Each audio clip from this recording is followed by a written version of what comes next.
guys, so I am here today to do part 1 of my end of month January book haul. Now I've decided to split this book haul of the books I've acquired during this month into 3 parts, which I'm sure makes some of you sigh with exasperation and others of you squeal with excitement, but that is what it is. It is a 3-part book haul. The first part is going to be all books that were sent to me by the publishers, so I didn't pay for any of these books. However, I did specifically go out of my way to request most of these books from the publishers, so you can be assured that these are all books I would have bought with my own money anyway, and I'm really excited to read. So let's jump straight into it, shall we? I'm just going to pick them up as I come to them. The first one is actually the one I most recently received in the post. That is Caris Bray's Sweet Home from Windmill Books, which is an imprint of Penguin Random House, and this is actually a reissue of a short story collection that Caris Bray released a few years ago, 2012. And this is, like I said, a reissue because that one is no longer in print. So it's very exciting to have this in my hands because it is one of my friend Jen's favourite short story collections. It's very exciting to know that it's being re-released. I think a lot of these stories deal with themes of family and are also quite harrowing, so I'm very excited to read this and discover a new short story writer. Very short, we'll get through quickly. I then have a title published by Dead Ink Books, and that is The Shapes of Dogs' Eyes by Harry Gallen. This sounds slightly experimental, at least the plot sounds a little bit out there. I just thought it sounded really interesting when I saw the description, so I had to see if I could get a review copy to share with you guys as well, because it's not something I'd really heard of. I just stumbled across it online. And it's about a young man who's sofa hopping in London and becomes obsessed with this delusion that people in London are being controlled by their dogs, which sounds fascinating, and it deals with homelessness, love, I think generally the lifestyle of people in London and how difficult it can be. And yeah, I just think it sounds great. It's very short and I can't wait to see where it goes. I then have 2 books which were sent to me by And Other Stories. Now the first is the one that I specifically went out of my way to request, and that is Vertigo by Joanna Walsh. This is another short story collection, and I just heard very good things about Joanna Walsh. Some of my friends were excited for the release of this and it sounded really interesting, so I really wanted to check it out.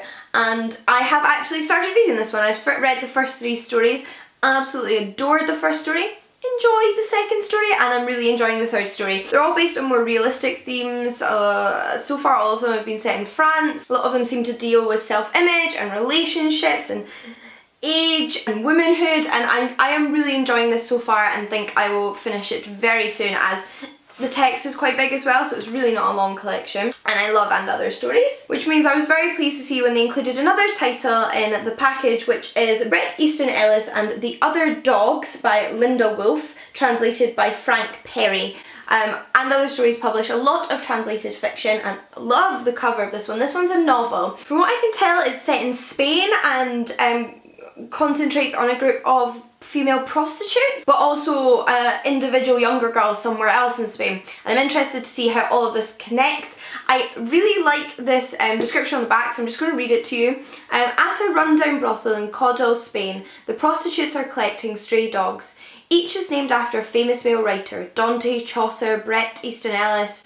When a John is cruel, the dogs are fed rotten meat. To the east in Barcelona, an unflappable teenage girl is endeavouring to trace the peculiarities of her life back to one woman, Alba Campbell, writer of violent short stories who left Caudal as a girl and never went back. Did I say Linda? Because I meant to say Lena Wolf. Anyway, it was originally written in Swedish and sounds really great, so I'm excited to read this one. I then have a book I definitely mentioned in my most anticipated releases of 2016 video, and that is Rufus by Sarah Walton. The author herself sent me this book after I contacted Barbican Press. She was kind enough to send me a copy of her novel, which just sounds great. It's set in Alexandria during the Roman Empire. It's about a kind of rich Roman man and a slave. I love books set in antiquity. I was been especially getting into modern novels set in antiquity over the past few years. This one actually set a lot later than the time period I usually read about, so I think it sounds really good. I think it's meant to be quite witty, and yeah, I'm really excited for this one. On the ancient theme, however, I then have 2 books sent to me by Vintage, and they are those lovely red spine classics there. Now the first is a new translation of The Bacchae by Euripides, which I recently read along with a lot of you, because we did a bit of a Bacchae read along. The only translation I have of this book, however, is a very very rigid translation from the Greek to the English. It's meant to help people learn ancient Greek, whereas this one's probably a bit more stylistic and just pleasurable to read, so I'm excited to have a copy of this. The next is a non-fiction book though, and it is The Ancient Art of Growing Old by Tom Paine. And it looks at ideas surrounding age in antiquity, the philosophy surrounding age. I think this sounded really interesting. It's not a very long non-fiction book, so hopefully that'll be one of the ones I read soon in my quest to read more non-fiction. I then have a book that was sent to me by Ace, which is a US imprint of Penguin, and that is Alice by Christina Henry, and it follows Alice of Alice in Wonderland fame. After her visit to Wonderland, she's returned, she's in a hospital, I think it's a mental institution in fact, but not only is it about her dealing with life in the ordinary world post Wonderland, but apparently something dark and mysterious has followed her out into our world. So sounds really great. There is actually a sequel coming out this year. So I then have another collection of short stories, another one that was in my most anticipated releases of 2016, and that is What Is Not Yours Is Not Yours by Helen Oyeyemi. This is a proof copy, this is not what the final book will look like. I believe these are sort of magical realism kind of short stories. I know a lot of Helen Oyeyemi's other work is like loosely based on fairy tales, so I'm presuming there's going to be some fairy tale aspects in here, but I've heard fantastic things about this collection, as well as Helen Oyeyemi's writing in general, and I've yet to read anything she's written, although I own one of her novels, Boy Snowbird, so I really cannot wait to get to sample some of her work. This one's published by Picador. I then have a title from Titan, which is part of a series that Titan published that I really enjoy and have done for a few years now, and that is The White Worm from the Further Adventures of Sherlock Holmes series. This is a series Titan publish which are all new Sherlock Holmes mysteries written by a selection of different authors, and this is one of the newest ones in that collection by Sam Siciliano, and it's about the mystery of a man who the woman he loves seems to be under a curse, and Sherlock Holmes has to figure out what's going on. I then have two books that were sent to me by Faber. The first is a young adult book that they contacted me about, and I don't take a lot of young adult books these days for review, but this one did sound particularly good, so I thought I'd give it a shot, and that is Rebel of the Sands by Alwyn Hamilton.